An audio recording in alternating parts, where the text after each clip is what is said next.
চৰকাৰী মডেল কলেজসমূহত অৱসৰপ্ৰাপ্ত শিক্ষক নিযুক্তি দি পাঠদান কৰাবলৈ অসম চৰকাৰে গ্ৰহণ কৰা সিদ্ধান্ত হঠকাৰী।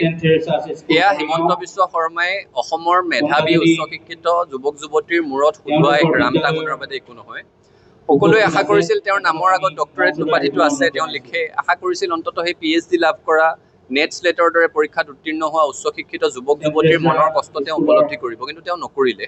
ছাত্ৰ সন্থাৰ দাবী, অসমৰ হাজাৰ হাজাৰ মেধাৱী উচ্চ শিক্ষিত যুৱক যুৱতীৰ অনুৰোধক আওকাণ কৰি অৱসৰপ্ৰাপ্ত শিক্ষকক নিযুক্তি দিয়াৰ যোজা চলিল, যিটো কথা কোনো কাৰণত মানি ল'ব নোৱাৰি।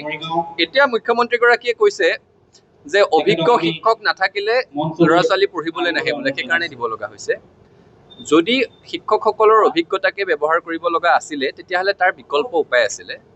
একোটা বিভাগত একোজন অভিজ্ঞ শিক্ষক তেওঁলোকে নিযুক্তি দিয়ক, তাত আমাৰ আপত্তি নাই। কিন্তু এই অভিজ্ঞ শিক্ষকসকলৰ অভিজ্ঞতাক, অৱসৰপ্ৰাপ্ত শিক্ষকসকলৰ অভিজ্ঞতাক সংস্থাপনহীন ছাত্ৰ ছাত্ৰীৰ উপায়হীনতাৰ সৈতে তুলাচলীত উঠোৱাটোত আমি খুব দুখ পাইছোঁ। কোনো কাৰণত নিবনুৱা সংস্থাপনহীন যুৱক যুৱতীৰ চাকৰিকেইটা অৱসৰপ্ৰাপ্ত শিক্ষকক দিব নালাগে, সেইটো কোনো কাৰণত যুক্তিসংগত নহয়।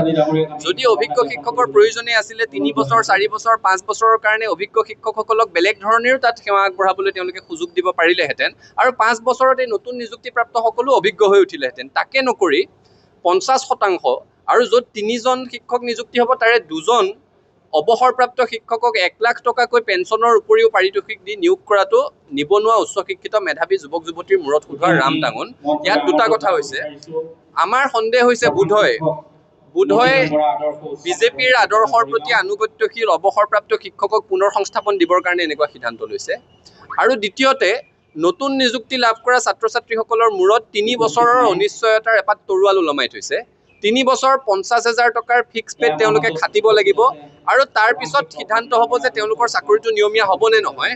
অৰ্থাৎ চৰকাৰৰ প্ৰতি অনবৰতে যাতে আনুগত্যশীল হৈ চলে, নতমস্তক হৈ চলে, তাৰে কাৰণে এই ব্যৱস্থা। কেৱল ইয়াতেই নহয়, কিছুদিনৰ আগত অসমৰ বিশ্ববিদ্যালয়সমূহৰ উপাচাৰ্য নিযুক্তি হৈছে নতুন বিশ্ববিদ্যালয়ৰ। তাৰ নিযুক্তি জাননীটো স্পষ্টভাৱে লিখা আছে 3 বছৰৰ কাৰণেহে চাকৰি। 3 বছৰত তেওঁলোকৰ সফলতাৰ মূল্যায়নৰ অন্তত আৰু 2 বছৰ চাকৰি পাব নাপাব নিশ্চিত হ'ব।